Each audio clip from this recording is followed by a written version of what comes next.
Hola, aquí comenzamos un nuevo programa de Migrar sin Fronteras, el número 140 de hoy, viernes 16 de junio de 2023. Aquí estamos con David Minovas, que nos va a explicar un poco el análisis de la situación después de las elecciones en Cataluña y en España, y sobre todo qué futuro tenemos los inmigrantes dentro de este contexto nacional. ¿Qué tal, David? ¿Cómo estás? En lo personal, bien; en lo político, pues realmente preocupado. ¿Preocupado por la situación? Preocupado en general por la situación y por las perspectivas. La situación es realmente compleja, hay muchos retos, hay realmente una situación muy compleja para la población en general, para la población migrante en concreto, y también en estos momentos es una realidad la incidencia política que ha tenido la extrema derecha, hasta el punto de que ya no es un peligro a posteriori, sino que es una realidad en estos momentos muy presente tras los resultados de las elecciones en el ámbito local, las municipales y también autonómicas en algunas comunidades autónomas del Estado español. Bueno, en realidad nosotros el análisis general que hacíamos era de que no era que hubieran subido en cantidad de votos, sino en porcentaje, porque había habido una amplia abstención. Correcto. Pero es cierto que desgraciadamente muchos votos todavía están yendo para la ultraderecha, y nosotros pensamos que es porque no se explica muy bien nuestra participación en la sociedad y como que nos echan la culpa de todo para ganar algún voto. ¿Qué piensas tú al respecto? Yo pienso básicamente que estamos viviendo una situación producto de una normalización del discurso de la extrema derecha por parte de los partidos tradicionales, especialmente de los partidos de derechas, pero también de una cierta izquierda conservadora que, para poder agarrar el máximo de votos posibles, para apelar a ese voto útil, le ha dado muchas plataformas, le ha dado muchos espacios, les ha facilitado el acceso a medios de comunicación, creyendo de manera muy errónea y pueril de que eso iba a estigmatizar las opciones de derecha ante la opción necesaria de pactar con la extrema derecha para acceder a gobiernos, y en vez de estigmatizar a la extrema derecha y poner en dificultades a la derecha, lo que ha hecho es facilitar que el discurso de la extrema derecha vaya calando poco a poco y hoy forme parte del paisaje con absoluta normalidad.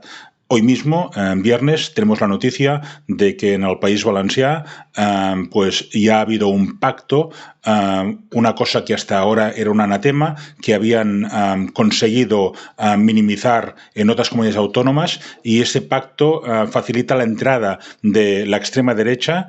Estamos hablando de un partido con raíces franquistas, de extrema derecha rigurosamente, con un discurso absolutamente vulnerable de los derechos humanos, pues que tenga el acceso a consejerías tan importantes como las que son, por ejemplo, de educación o de cultura.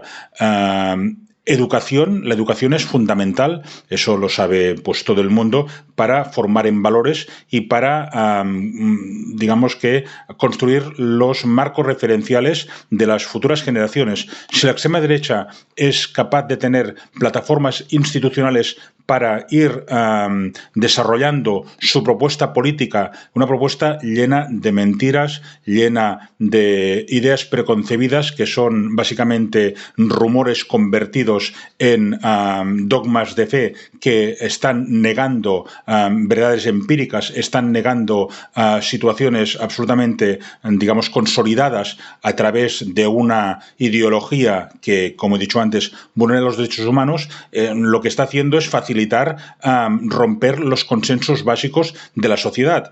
Si el Departamento de Educación, las políticas educativas están en manos de la extrema derecha, ya no hay ninguna frontera que se pueda superar. Por tanto, en este sentido, ahí tenemos un problema muy grave. Y esto también me hace hacer otra reflexión, y es esta convocatoria extraordinaria que ha hecho el presidente del Gobierno de España, Pedro Sánchez, de avanzar las elecciones legislativas, las elecciones al Congreso de los Diputados, con el espantajo de que va a venir el lobo, pues realmente hay un problema grave de lectura de la realidad. Es que el lobo ya está aquí. es más difícil imaginarse una cosa peor que inculcar a la extrema derecha a través de la educación. Yo creo que eso ya forma parte de nuestra realidad y, por tanto, lo que está haciendo es facilitando que este voto del miedo, este voto de que se tiene que echar a las fuerzas progresistas y, en general, que se tiene que aceptar este discurso que la extrema derecha ha colocado en el marco mental, hoy tiene ya realmente una bandeja de plata para poder acceder en cosa de menos de un par de meses al gobierno del Estado español. Muy bien, nosotros analizábamos de que, claro, la mejor manera de combatir a la derecha es hacer políticas de izquierda. Correcto. Y no decirle, ustedes se van a aliar con la ultraderecha y ellos son malos. Correcto. O eso del malo y el bueno ya no existe. No funciona nunca, pero menos ahora. Entonces, nosotros decíamos, era mejor seguir hasta diciembre haciendo medidas que favorecieran la vida de los trabajadores, porque nos parecía que los que más se habían ausentado era la gente que no llega a fin de mes, o que el gobierno no le está solucionando sus problemas, y eso es lo que se ausentaron, y por eso aumentó en porcentaje la ultraderecha, que eso era más fácil que cambiar las elecciones para antes, pero como acá es todo política ficción, como que eso no se entendió, y la gente inmigrante creo que eso no lo entiende. Quizás explicar un poco más de cómo es ese juego, ¿no? Si ellos tenían plazo hasta diciembre, hubieran hecho medidas políticas hasta diciembre, y ahí en diciembre llegaban tranquilísimos a una reelección sin ningún problema, porque la gente iba a estar complacida con su vida, y solucionando temas de vivienda, de trabajo, en fin, todo eso. Pero evidentemente ese no era el objetivo. Y segundo, esta historia de política ficción, ¿no? De todo va por la tele. La tele nos hace pensar como que, ay no, porque si seguían hasta diciembre iban a estar permanentemente diciéndole que renunciara, y eso no es vivible, y eso no es un gobierno que se podía mantener. Eso es un poco lo que la gente en común escucha en la televisión. Eso no es un análisis, ¿verdad?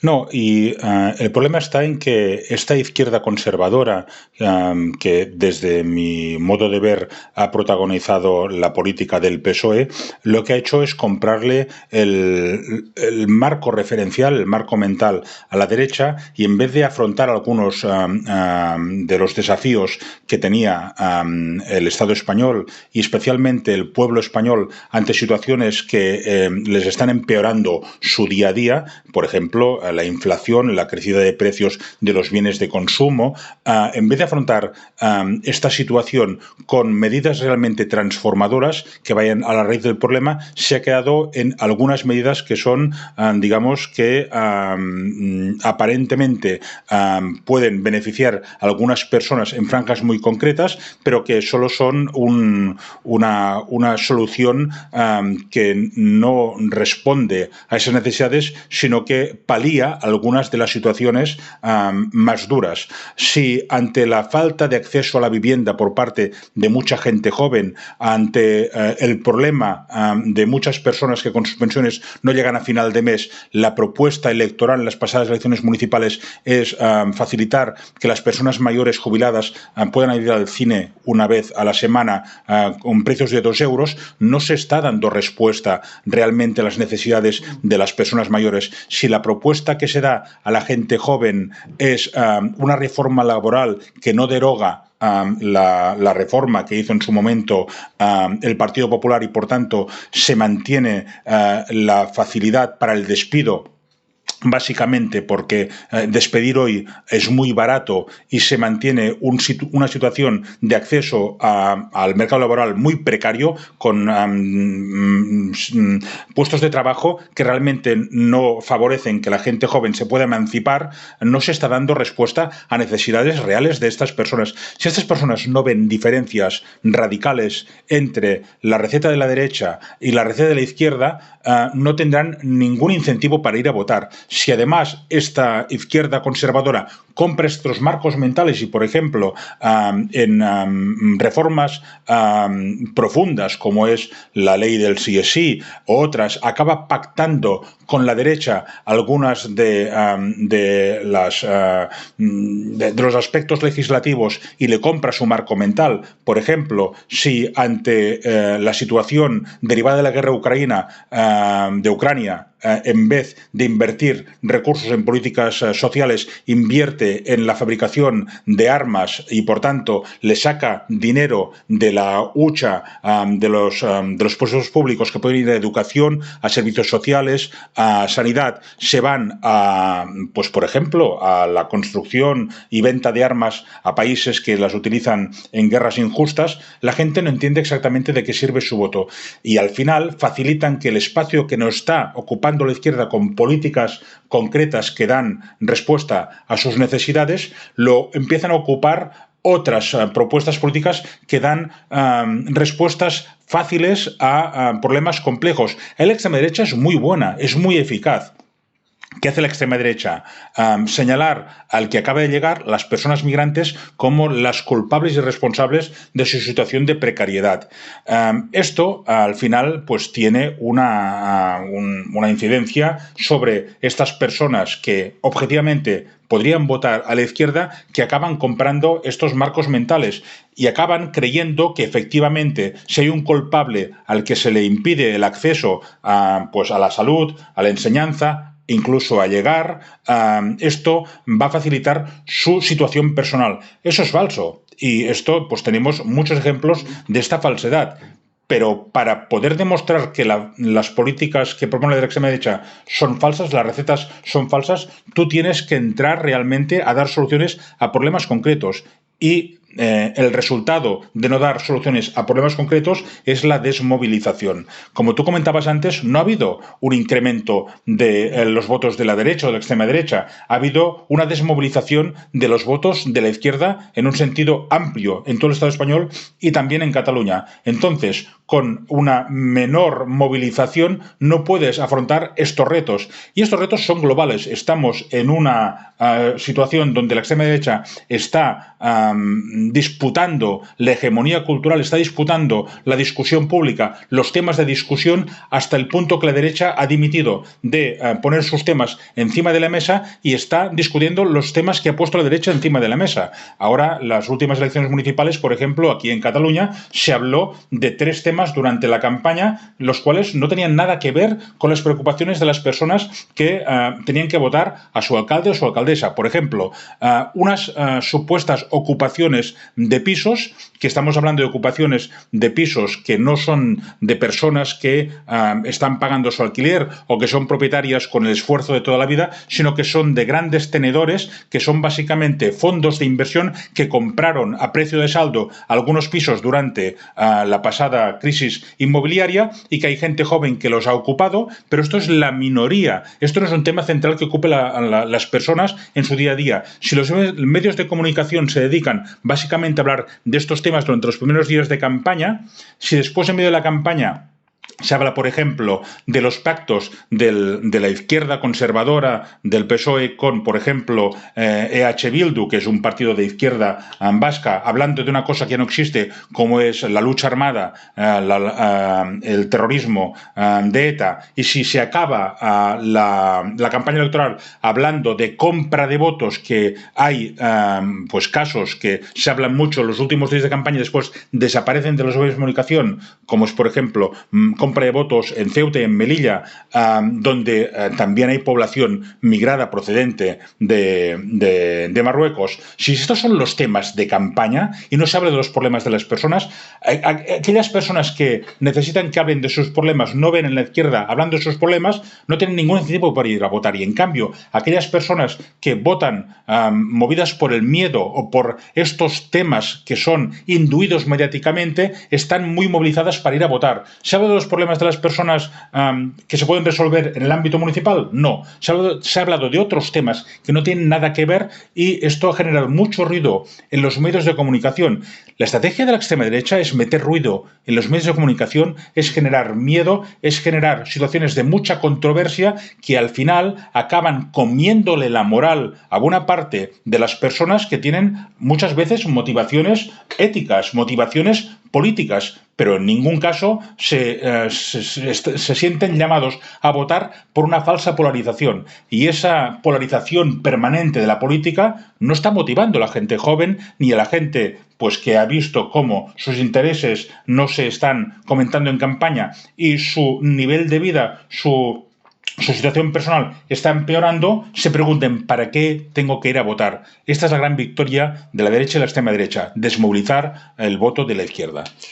Nosotros también veíamos un peligro para estas próximas elecciones, que es el que se polarice en dos partidos la situación, decir, bueno, será muy malo, pero vamos a votar al menos malo de la izquierda para que gane, para que no suban los otros, y la derecha haciendo campaña, y si quieren que no venga la ultraderecha, votenme a mí que subo con mis votos.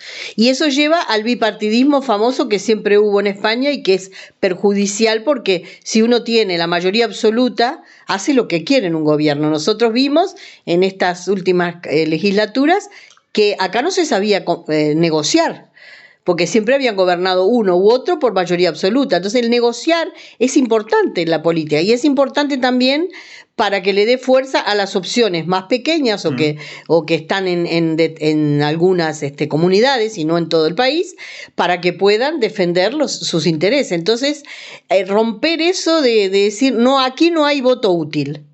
Aquí el voto útil es ir a votar y es dárselo a los que tú pienses que son que defienden tus intereses, no voy a votar a este para que no salga el otro. Eso creo que hay que romperlo un poco, pero nos está llevando mucho incluso la prensa y los propios partidos, ¿no? Te hablo de PP y de PSOE, a eso, ¿no? Sí, yo soy horrible, pero vótenme a mí porque si no viene esto que son peores.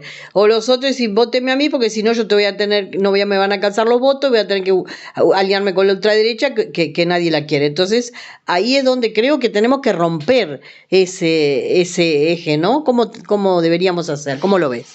Yo creo que tenemos que partir de una realidad, y es que el gobierno que en estos momentos ha puesto todo su capital en unas elecciones anticipadas es un gobierno que no salió de la voluntad explícita del presidente Pedro Sánchez de llegar a un acuerdo con las izquierdas periféricas, sino que surgió de una repetición electoral tras un intento por parte del PSOE de llegar a un acuerdo con un partido político creado por el IBEX 35, que es el Gran Capital, que es un partido que hoy está casi desaparecido, que es Ciudadanos. Ante esa imposibilidad de llegar a ese acuerdo por un exceso, digamos, de soberbia por parte de Ciudadanos, de tener mayores cuotas de poder y, por tanto, de disputarle a la derecha tradicional la hegemonía, el PSOE, al repetir las elecciones, se vio obligado a pactar con, en ese momento, Unidas Podemos, con Esquerra Republicana en Cataluña y con EH Bildu. Estamos hablando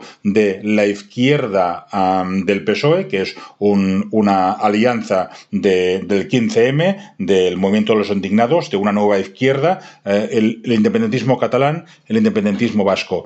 En el momento que hizo ese pacto, en vez de afrontar los grandes temas que son en estos momentos los que interpelan a su electorado, y estamos hablando, por ejemplo, de la emergencia habitacional. Mucha gente joven no puede acceder, pues realmente, a una situación de emancipación. Estamos hablando de las posibilidades de mantener una vida digna ante una situación derivada primero de la pandemia y después de la guerra de Ucrania, de aumento desmesurado de la inflación y, por tanto, de pérdida de valor de su sueldo y de un sistema laboral muy precario. En vez de afrontar estos temas, se ha dedicado básicamente a intentar llegar a acuerdos y pactar siempre que ha podido con la derecha para no haber de depender de quién le dio la mayoría. Por tanto, ha vivido muy mal esa mayoría. La ha vivido muy mal, no la ha vivido bien. Por tanto, no ha asumido cuál es la realidad de cuál es la izquierda representativa del Estado español.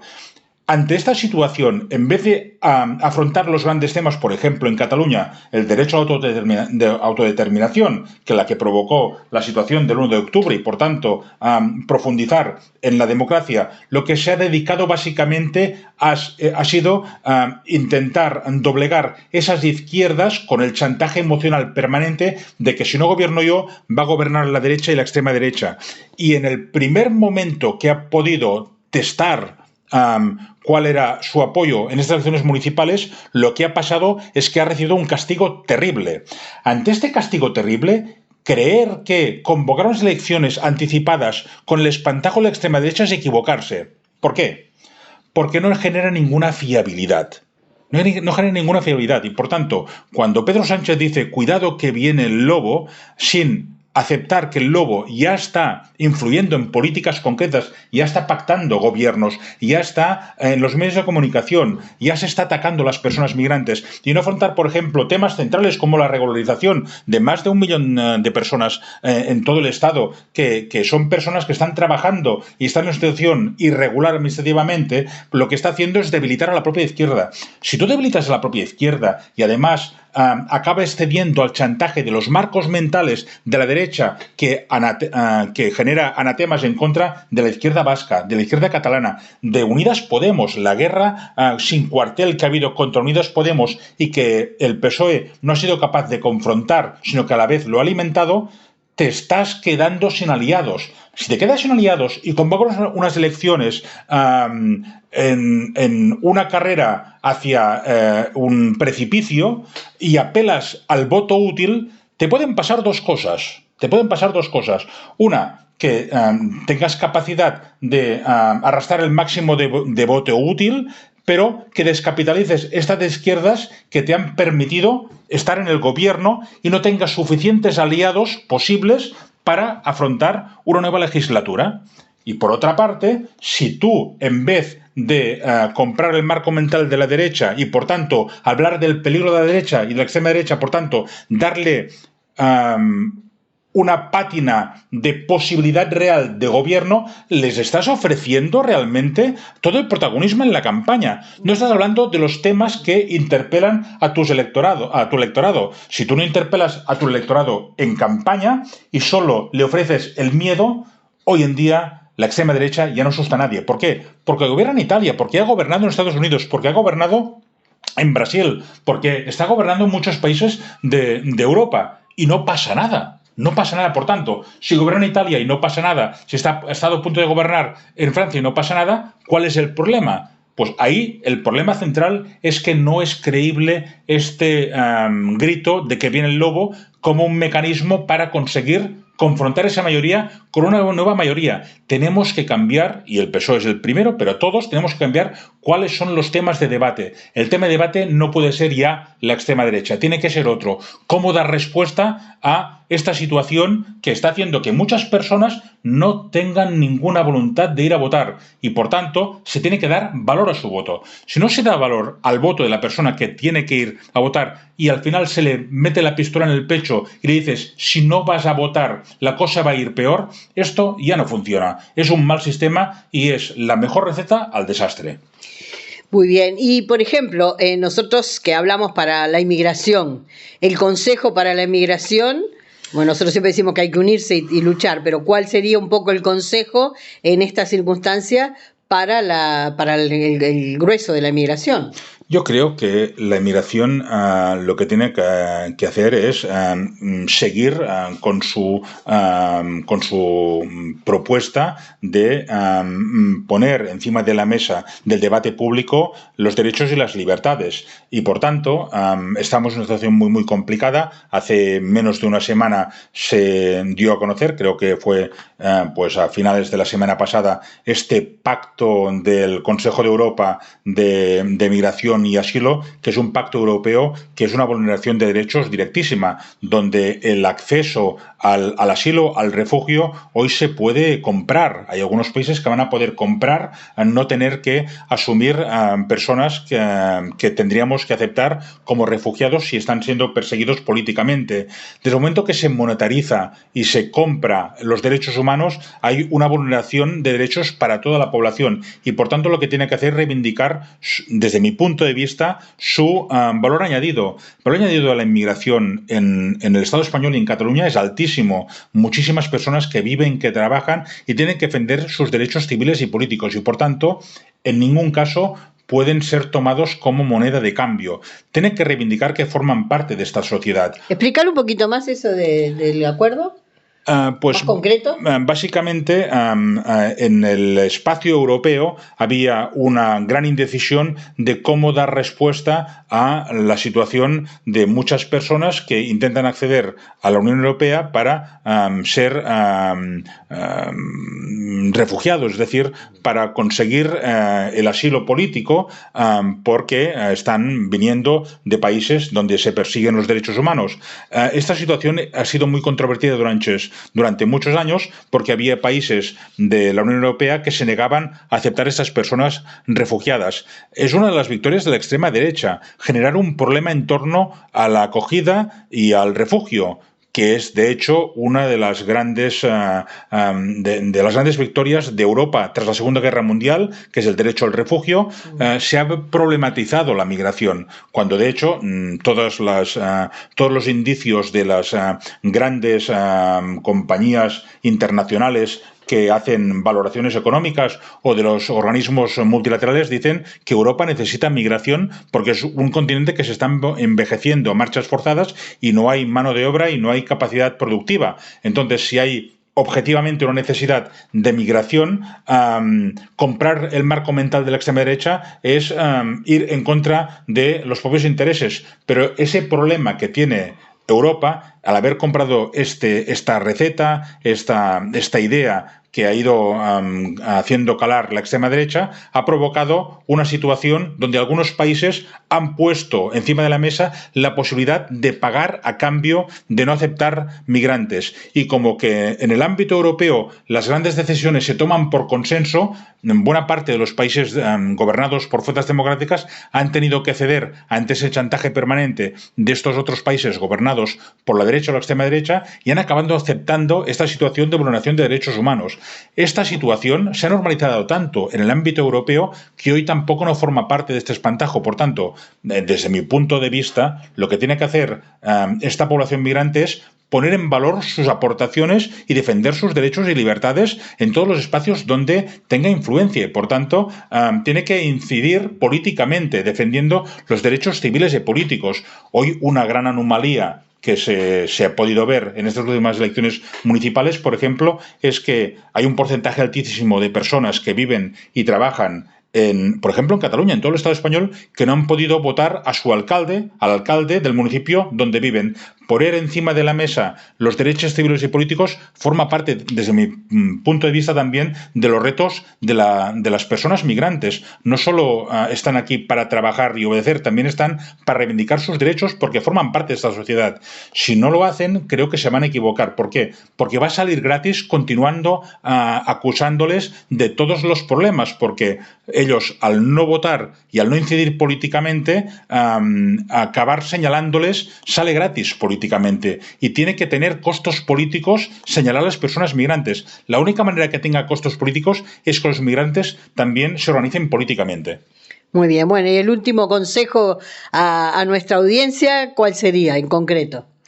Informarse porque vienen tiempos difíciles y movilizarse.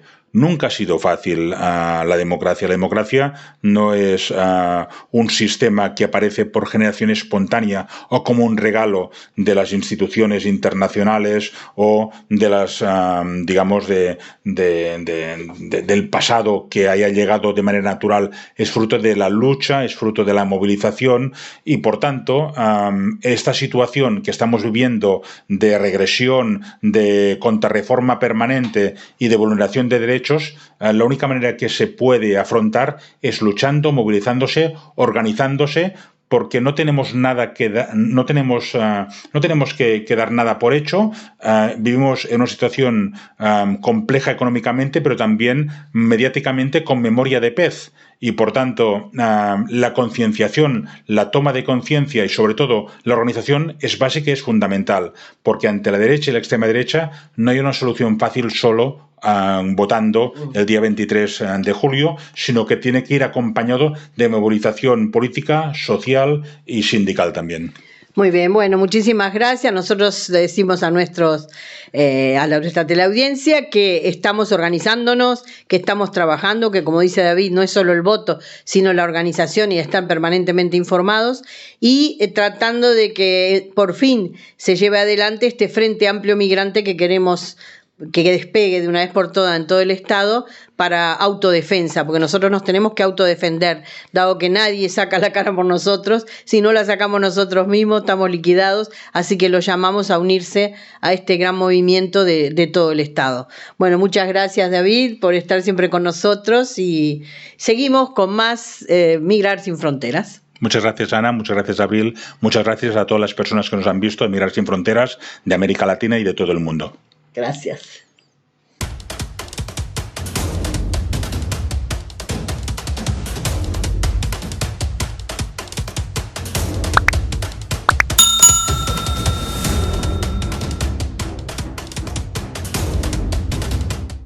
¿Se queda sin efecto la reforma del reglamento de la Ley de Extranjería? ¿Nos quedamos sin el arraigo que permitía regularizarnos y obtener los papeles? La respuesta es, depende. Dependerá de qué partido político o partidos políticos formen gobierno. Hay partidos políticos que van en contra de los extranjeros y seguramente dejarán sin efecto esa reforma.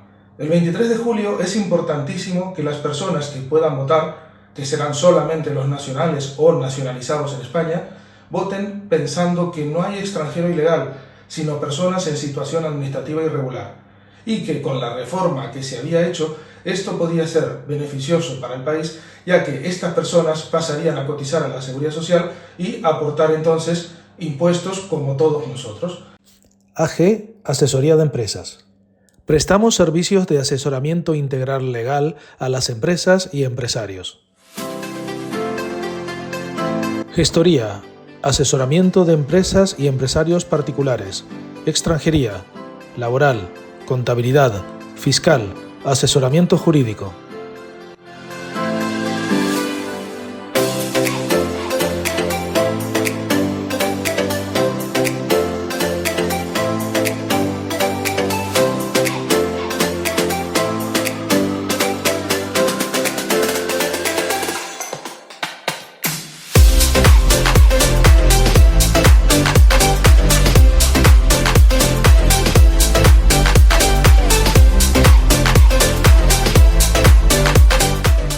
Estamos en Barcelona, pero tenemos clientes y prestamos nuestros servicios en todo el territorio español.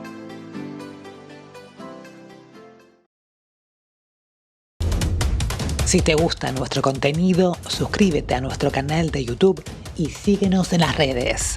Nos encontrarás como @Migrar Sin Fronteras. Hasta la próxima.